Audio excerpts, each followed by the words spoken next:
I don't know what's worse, the betrayal itself or the fact that it played out so publicly, right in front of me. Stephanie and I had been married for 7 years. We had our ups and downs, but I never imagined I'd be standing in the middle of a crowded party, watching her press her body against another man like I didn't exist. Maybe I should have seen the signs. Lately, she had been different, more distant, more secretive. Her phone, once left on the counter without a second thought, now had a passcode I didn't recognize. She started going out more, dressing up for reasons that didn't make sense. When I asked, she'd brush me off with a smile. "It's just a girls' night," she'd say. "You're being paranoid." I wanted to believe her. Then came the party. It was a housewarming for Jake, an old friend of mine. Big event, lots of people. I hadn't wanted to go, but Stephanie insisted. She was oddly excited about it, which struck me as strange. She usually hated these things. We arrived together. She kissed my cheek, whispered, "Go grab a drink. I'll find you in a bit." She never did. At first, I made small talk, caught up with friends, tried to shake the uneasy feeling settling in my stomach. But then I saw her, on the dance floor, with him. The way she leaned into him, the way her hands rested so naturally on his shoulders. It wasn't just a dance. It was familiar, like they'd done this 100 times before. I felt like the air had been knocked out of my lungs. I stood frozen, watching as they moved together, her laughing at something he said, her lips curving into the kind of smile she hadn't given me in months. People were watching, some whispering, some awkwardly turning away like they didn't want to get involved. I should have left.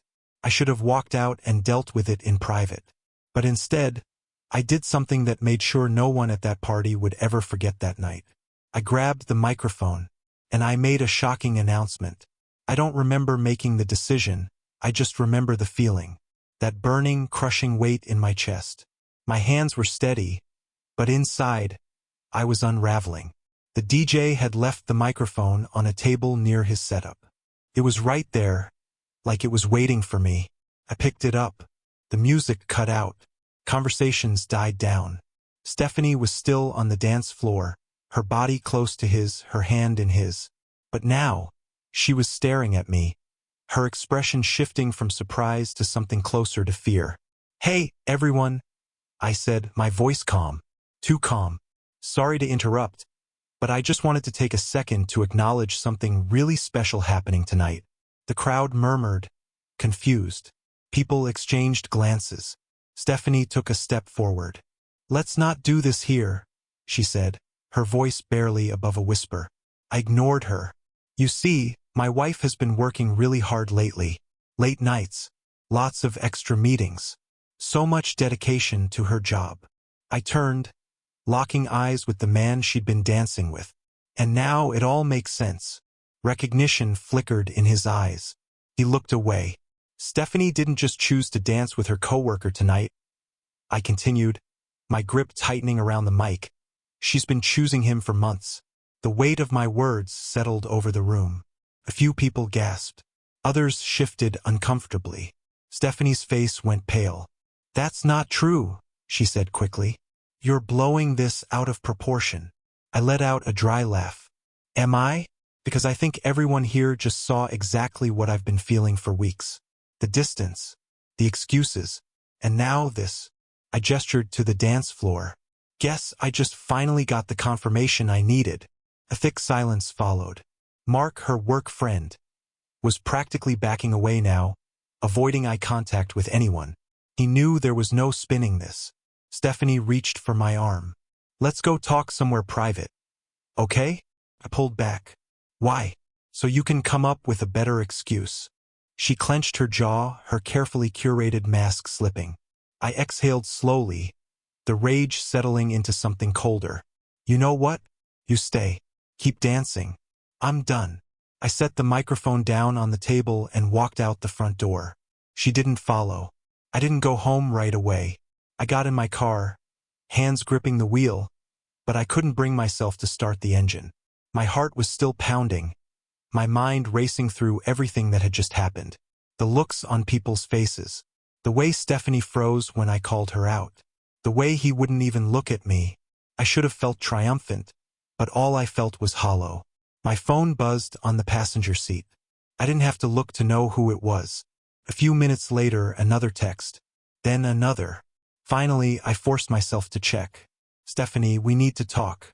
Stephanie, come home, please. Stephanie, you didn't have to do that in front of everyone. That last one made me scoff, as if I was the problem. I took my time driving home, stopping at an empty parking lot to just sit in silence for a while. By the time I pulled into our driveway, the lights were on, and Stephanie was waiting on the porch. She looked different now. The confidence she had at the party was gone. She was hugging her arms around herself like she was cold, even though it was a warm night. The moment I stepped out of the car, she spoke. Can we just talk inside? I didn't answer, just walked past her into the house. The living room felt smaller than usual. Maybe because everything between us felt too big now, too heavy. Stephanie closed the door and took a shaky breath. I messed up. I crossed my arms. Which part? The lying or the dancing? She flinched. It was just a dance. I let out a bitter laugh. It stopped being just a dance the second you looked at him like I wasn't in the room. She ran a hand through her hair, frustrated. It didn't mean anything. Funny. It sure looked like it meant something. For a second, she didn't say anything. Then finally she sighed. Okay, I was wrong. I should have been honest with you. I tilted my head. Honest about what, exactly? Stephanie hesitated. Her lips parted like she was about to say something real, but then she shook her head. Look, I don't want to fight. Let's just figure this out. Esther here. She still thought there was something to figure out. That was all I needed to hear. Stephanie, I said, my voice steady now. We're done. Her eyes widened. What? No, wait. I turned and walked toward the bedroom. I'll sleep in the guest room tonight. Tomorrow we talk about next steps. She followed me, her voice rising. You're seriously going to throw everything away over one stupid mistake? I stopped in the doorway and met her gaze. No. You already did that. Then I shut the door behind me. I barely slept. Lying in the guest room, staring at the ceiling, my mind kept replaying everything. The way she looked at him. The way she didn't look at me when I walked out. The way she still thought there was something to fix, like this was just another argument we could sweep under the rug. By morning, I knew one thing for sure. I was done. When I walked into the kitchen, Stephanie was already there. She looked exhausted, like she hadn't slept either. A cup of coffee sat untouched in front of her. She looked up at me with red-rimmed eyes. Are we really doing this? I grabbed a glass of water and leaned against the counter. Doing what? Throwing everything away. I let out a slow breath. That's not what's happening here. You made a choice, Stephanie. And now I'm making mine. She swallowed hard. I didn't. She cut herself off, rubbing her hands over her face. It wasn't like that. I set my glass down a little too hard. Don't try to rewrite it now. I was there. Remember? Silence stretched between us. Finally, she sighed. So what now? I think you know. Her eyes welled up. I don't want a divorce. I clenched my jaw. I didn't want a wife who could do what you did. Guess neither of us got what we wanted. Her breath hitched. For the first time, she actually looked scared. Can't we at least try? I shook my head. You already had a choice, Stephanie, and you made it. She reached for my hand, but I pulled away.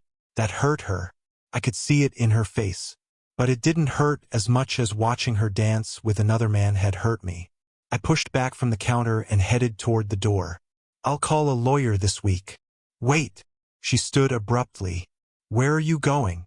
I grabbed my keys without looking at her. To clear my head. She didn't follow me as I walked out the door. She knew it was over. I didn't have a plan. I just needed to get out of that house, away from the weight of her excuses, the lingering scent of her perfume, the memories of what we used to be. I drove aimlessly for a while, letting the road stretch ahead of me, my mind finally free to process everything without her voice in my ear. Then my phone buzzed. First, I ignored it, but when it buzzed again, something made me glance at the screen. Unknown number. I let it go to voicemail. But a minute later, a text popped up. You need to hear this. Call me back. I frowned. A second later, another message. It's about Stephanie. My grip tightened on the steering wheel. Who the hell was this? Curiosity, and, I won't lie, a gut-churning sense of dread got the better of me. I pulled into an empty parking lot and hit call. The voice on the other end was female. Shaky. Nervous. I don't know how to say this, but I think we're in the same situation. My stomach dropped. Who is this? A pause. Then, finally, Mark's wife. I exhaled sharply, my mind racing. Go on. She hesitated before continuing, her voice tight with emotion. I saw what happened at the party, and after your, announcement, I confronted Mark when we got home. He denied it at first, but she let out a bitter laugh. Turns out your instincts were right. It's been going on for a while. I closed my eyes, my suspicions now fully confirmed. How long? 6 months. At least that's what he admitted to. Could be longer. A cold, numbing feeling settled over me. 6 months. Half a year of lies. Mark's wife sniffed. I just thought you should know. And she hesitated. I don't know what you plan to do next, but I'm not just letting this slide. If you ever want to compare notes, let me know. I swallowed hard. Yeah, I might take you up on that. We hung up. I sat in silence for a long time, staring at my reflection in the windshield. This wasn't just some drunken mistake at a party. This was betrayal, stretched out over months, carried out in secret while I slept next to her, while I trusted her. And suddenly, I knew this wasn't ending with just a divorce. Stephanie and Mark weren't going to get to walk away from this without consequences. They thought they had control. They were wrong. I sat in that parking lot for what felt like hours, the weight of everything sinking in. The betrayal, the deception, the months of being made to feel like a fool. I wasn't just hurt anymore. I was done being the guy who got walked over.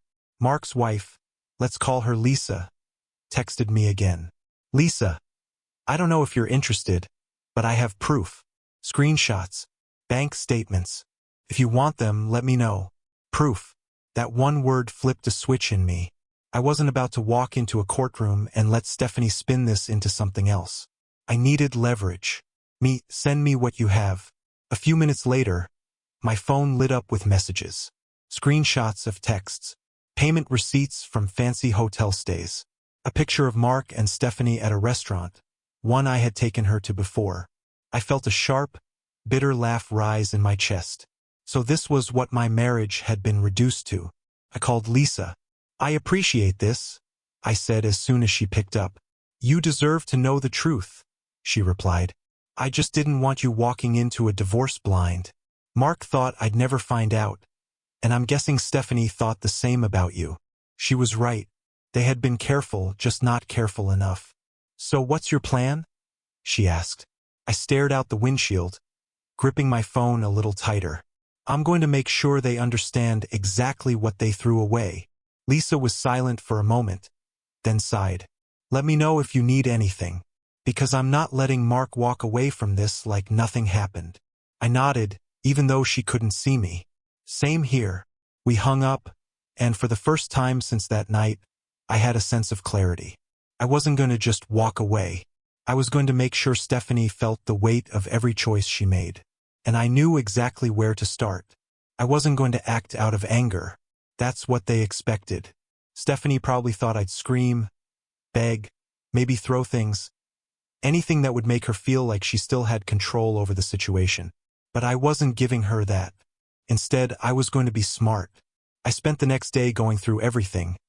Our finances, our shared accounts, even the details of our home. I wanted to know exactly where I stood before making any moves. Stephanie had no idea that, while she was texting me empty apologies, I was already setting things in motion. First, I made an appointment with a lawyer. A good one. Someone who had experience dealing with situations exactly like this. Then I called Lisa. I have a plan, I told her. She hesitated before responding. I'm listening. We're going to make sure they regret this. Lisa exhaled, as if she had been waiting to hear those exact words. I was hoping you'd say that. We spent the next hour exchanging information. Details about their secret meetups, expenses, everything that could be used to our advantage. Turns out, Mark had been just as reckless as Stephanie. Lisa had already started moving her money out of their joint account. Smart. I decided to do the same. Then, I set up a separate bank account and moved my direct deposits there. Stephanie wouldn't notice right away. She never paid attention to our finances unless she needed something. By the time I was done, I had control over my own future. And she had no idea what was coming. The best kind of revenge isn't loud. It isn't messy. It's silent, calculated. The kind that makes them realize too late that everything they took for granted is gone. I spent the next few days pretending to be the hurt husband still processing everything. Pretending to need space while I stayed in the guest room. Stephanie, thinking she still had time to salvage this, kept walking on eggshells around me, probably hoping I'd cool down. She had no idea I was already 10 steps ahead. The first hit came when she checked our bank account. I was in the kitchen, making coffee, when I heard her gasp from the other room. What the? She stormed in, phone in hand. Why is our savings account almost empty? I took a slow sip of coffee, barely looking at her. Because it's my savings account now. Her face went pale. You took all of it? Not all. I set my cup down. Just my share. You thought I was going to let you blindside me and keep my money? She opened her mouth, then shut it. She wasn't used to me being this cold, this controlled. That's not fair. Her voice was quieter now. I let out a small laugh. Fair? You want to talk about fair? She looked away. I didn't think you'd actually. That I'd fight back? I cut in. Yeah, I figured. That's what makes this so satisfying. I watched the realization sink in. She had expected tears, anger, anything that gave her power over the situation. Instead, she was watching the life she had built on lies slip right through her fingers. And it wasn't just the money. She didn't know it yet, but I had already spoken to the lawyer. I was filing first, and since her affair was well documented, thanks to Lisa's proof, this wasn't going to end in her favor. Stephanie wasn't just losing me. She was losing the stability she had taken for granted. And I wasn't done yet. Stephanie didn't say much after that. She stood there, gripping her phone, staring at me like she was waiting for me to change my mind. I didn't. Instead, I grabbed my keys and left the house without another word. I had more important things to do, like meeting with my lawyer. The appointment was straightforward.